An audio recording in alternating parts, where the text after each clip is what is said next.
The most significant part of the history of the Manobo tribe started upon the arrival of Ferdinand Magellan.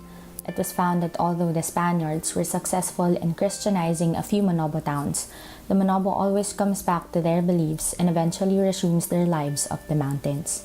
During World War II, based on the report created by the National Library, acculturation dramatically increased when people evacuated to the mountains. But after the war, the government encouraged families from the northern island to move to Mindanao, and they were offered a farm plot of 16 acres along with farm implements, food for the first year, house building materials, and a carabao. The Manobo were also offered the same benefits, but their elders ignored them through the datu. However, the younger people chose to participate in the government's program of relocation. Today, the Manobo tribe is known to have different names, but these indigenous groups still believe and practice the same things. Thus, they are still collectively known as the Manobo, which came from the names of the site where they used to stay in Manobo. Since the Manobo tribe has a lot of different subgroups, we chose to focus on the Obo Manobos, also known as the Kidapawan Manobos. The Obo are a Manobo subtribe who inhabit the more isolated mountains of southwest Cotabato in the area known as Datal Tabayong, as well as more southerly Davao del Sur. Known for their intricate casting, the Obo fashion fine weaponry and jewelry that they believe possess souls, making it harder for the maker to part with them. Agriculturally, they practice swidden, a slash-and-burn farming, oft planting and harvesting rice, root crops, and vegetables for consumption. Like the Bagobo, the Obo believe in multiple deities headed by a central figure or Diwata. They also believe in ancestral spirits and unseen beings inhabiting the animate and inanimate objects found throughout their environment. In civic matters, the political leader and datu of the village attains his position by virtue of wealth, speaking ability and knowledge of customary law, known as fendan.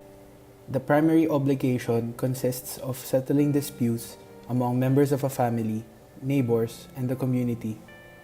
When a fine is set and or imposed by the datu, the accused has to pay it to the aggrieved party.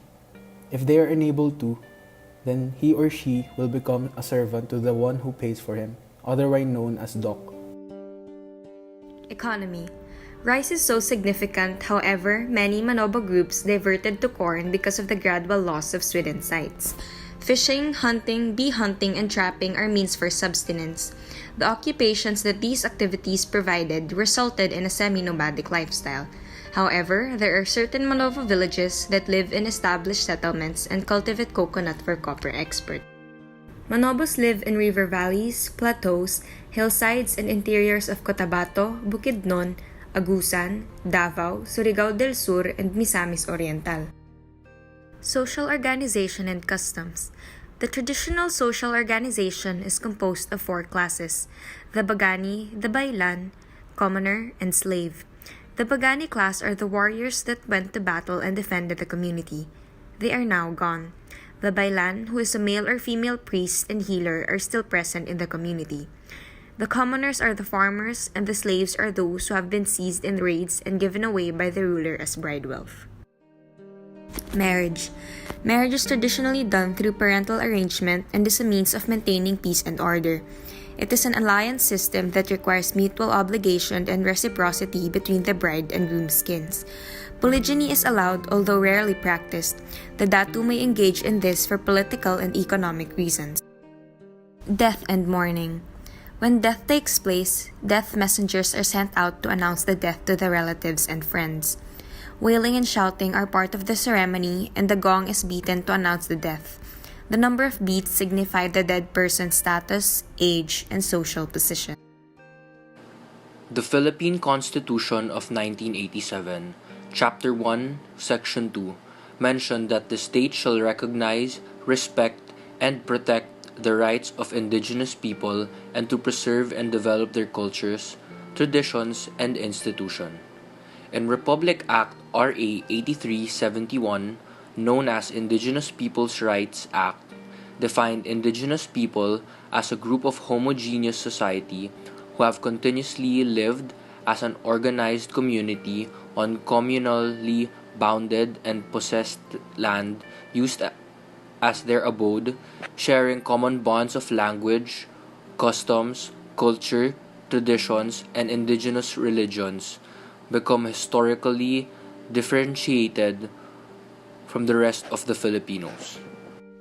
Mula Davao Airport, mahigit 3 oras ang kailangang baybayin para marating ang bayan ng Arakan. At pagkatapos ng halos 20 kilometrong rough road, ang tatahakin naman papunta sa barangay Ganatan.